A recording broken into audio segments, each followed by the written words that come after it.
My son died in a car crash 3 days ago, and I thought the pain of losing him was the last shock life would ever give me. But then, as I sat alone in his room, holding the only thing left of him, his phone rang. And when I saw the caller ID, my legs gave out because it was his name flashing on the screen. Before we begin this unbelievable true story, make sure you like the video, subscribe to the channel, and tell me in the comments, where are you watching from? I love reading your locations and seeing how far these stories travel. I still remember the smell of rain on the night my world shattered. 3 days had passed since the accident, yet every second felt like a lifetime carved into my heart. I hadn't eaten. I hadn't slept. All I did was sit in my son Michael's room, holding his jacket, breathing in whatever pieces of him were left in the house, pretending he might walk in again. His room still looked alive, untouched, warm. His favorite hoodie thrown over the chair, his half-read book still lying open on the table as if he had only stepped out for a moment. His cracked phone sat quietly next to the lamp, the same phone the paramedics handed me after the crash. When I picked it up, I felt something inside me crumble. The screen was dark. The battery was dead. The tiny spiderweb crack across the glass looks like the last mark life left on him. I held it in my palms like something sacred, something too precious to touch, too painful to ignore. The funeral had been yesterday, but I still wore the same black dress. My sister begged me to rest, to eat something, to stop torturing myself. But leaving this room felt like abandoning him all over again. This was his world, his scent, his warmth, the last place I felt him close. I sat on his bed, clutching the phone tightly. "Michael," I whispered, "just give me something, a sign, anything." Tears soaked into the pillow I hugged against my chest. I could almost hear him teasing me for crying too much, telling me everything would be okay. But everything wasn't okay. Nothing was. Then it happened. The phone vibrated. Just once. I froze. I stared at it, my mind refusing to accept what my body felt. Maybe it was my imagination. Maybe grief had finally broken me. But then, the screen lit up. My lungs locked. My hands trembled violently as I leaned closer, unable to blink, unable to breathe. And then I saw it. His name. Calling. Calling. Calling. Michael. My heart slammed against my ribs so hard I thought I might collapse. I grabbed the phone, nearly dropping it, and pressed it to my ear with shaking hands. "Hello?" I whispered. I heard breathing, soft, fragile, like someone trying not to cry. "Michael?" I gasped. "Sweetheart, is that you?" More breathing. A tiny sound, a whimper, a sniffle. I fell to my knees, my whole body shaking as sobs ripped through me. "Please, please talk to me, please."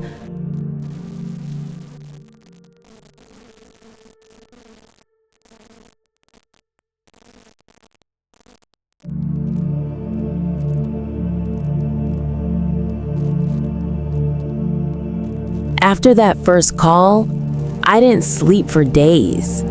I kept the phone close, as if it might ring again. I spent hours staring at it, my mind racing with questions I had no answers to. How could this happen? How could someone call me using Michael's phone after he was gone? My heart pounded every time I heard a vibration, every time the screen lit up, hoping it was him, but fearing it was not. On the fourth day, I received another call. Same number, same silence. But this time, I noticed a faint voice behind the breathing, a whisper. Please, help her. I dropped the phone, almost dropping to the floor in shock. I pressed it to my ear again. Who is this? Who is asking for help? No answer, just trembling breaths. I ran to the police station hoping they could trace the call, but they shrugged helplessly. The number is registered to the deceased, they said. My stomach turned. What was happening? That night, I sat at the dining table, staring at the rain hitting the window, replaying everything in my mind. Then it hit me.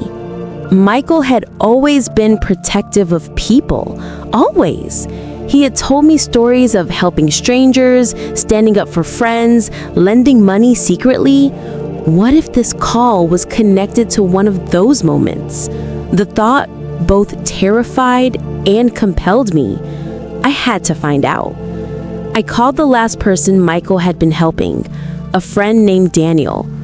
The line rang endlessly until a shaky voice answered. "Is this Margaret?" he whispered. I nodded. Yes, it's me. What happened? His voice cracked. It's about Michael. He was trying to stop something bad from happening. He gave me his phone in case something happened to him. He paused. I gripped the phone tighter, my heart racing. In case what? He whispered, in case something happened to him. Margaret, he saved my life. He died because of me. I dropped into the chair, tears blurring my vision. I couldn't breathe. My son had died trying to protect someone else, someone who had never even told me he existed. The phone calls suddenly made sense. The whispers, the numbers. Michael's phone had been used to reach me to tell me that his death wasn't in vain, that he had done something good before leaving. I felt a mixture of grief, pride, and rage. Rage at the cruel randomness of life, grief for the loss of my boy, pride that he had left a legacy of courage. Daniel continued, telling me the story in fragments. The car crash, the man who tried to harm him, Michael stepping in, taking the blow himself. I clutched the phone as if holding Michael's hand one last time. My tears fell freely. The next days became a blur of tracing details, talking to Daniel, contacting authorities. Every call reminded me of my son's bravery. Every message and piece of proof he left behind showed the world the boy I raised was more than just my son. He was a hero. And in the middle of that grief, I realized I had a choice. I could collapse into sorrow, or I could honor him by finishing what he started. After days of investigation and sleepless nights, the full story started to unfold.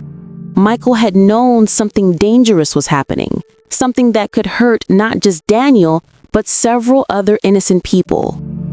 He tried to stop it quietly, refusing to tell me because he didn't want me to worry. I remembered the night before the crash. He had hugged me tightly and whispered, "Mom, promise me you'll never let anyone suffer for me if I can't be there." Now I understood. That promise was a burden he placed on my shoulders without knowing it. Daniel explained that Michael had intercepted a plan that could have ruined lives, and in the process, he confronted the wrong people. That confrontation led to the crash that took his life. Every call, every message from that phone was a breadcrumb trail for me, his mother, to understand his sacrifice. I realized that despite the silence between us in the days before his death, he had been thinking of me, trusting me with his last secret. His bravery, his thoughtfulness, and his love had not ended with his death. In those moments, I felt a surge of emotions I couldn't control: pain, grief, anger, but above all, an overwhelming sense of responsibility. Michael had done what he could. Now it was my turn. I gathered his personal notes, messages, and the recordings on his phone. Every detail he had left was evidence of courage, proof that one life could touch and protect so many. As I pieced everything together, I felt the story of my son growing larger than my own sorrow. I realized that grief alone wouldn't honor him. Action would. I contacted the authorities, lawyers, and even some news channels. I shared his story, but carefully. I didn't want fame. I wanted justice. I wanted people to know that even in death, my son had made a difference. Slowly, I began to feel strength I hadn't known I had. Michael's calls, the mysterious phone ringing, the silent messages, all of it was guiding me to something bigger than me. I felt him near, not in the way he had been before, but in the lessons he left behind, in the courage he inspired. In the middle of sorrow, I learned resilience. I learned that pain could fuel purpose. I learned that the dead can still guide us to live fully, boldly, and honorably. The third day after the revelation, I finally allowed myself to grieve fully, surrounded by Daniel and a few close friends. But even in that grief, I felt an ember of hope, the kind only someone who has witnessed sacrifice can feel. And I knew, as long as I acted, Michael's life would not be forgotten. It would be celebrated. His heroism would be a spark for others, and his story would teach that love, courage, and selflessness endure beyond death. With every piece of Michael's story I uncovered, I felt a wave of motivation and responsibility. I realized I couldn't let his sacrifice fade into whispers or forgotten news. I started a foundation in his name, dedicated to helping young people in dangerous situations, protecting those who couldn't protect themselves. I named it Michael's Light. Every call, every detail from his phone guided me on how to set it up, who to reach, and how to make a difference. The irony was bitter but motivating. My son, whom the world had mourned as lost, was now teaching me how to live courageously. I shared the story publicly with permission from Daniel and a few authorities, and it went viral. People across the country were inspired by his bravery, the way he risked everything to save others, and by the way a mother turned grief into action. Every donation, every letter of gratitude reminded me of him. My grief had become purpose. My loss had become motivation. And the final call from that phone, the one that had terrified me at first, was no longer a haunting, but a guide. I realized that even though death had taken Michael physically, he had left a legacy that would endure forever. And as I sit in the quiet of his room now, I no longer feel empty. I feel proud. I feel inspired. I feel alive. I pick up his phone every now and then, not to call him, but to remember, to feel, and to act. Every heartbeat, every story I share is a tribute. And now I leave you with this. Life is fragile, unpredictable, and sometimes cruel, but courage, love, and selflessness transcend even the darkest tragedies. If you're watching this story, know this. Pain can become purpose. Grief can become motivation. And even when it seems hopeless, there's always a way to honor the ones we've lost. Thank you for listening. If you felt this story, please like this video, subscribe to the channel, and comment below where you're watching from. Your support helps us share more real stories of courage, resilience, and unexpected heroism. Remember, Even in loss, we can rise. Even in grief, we can act.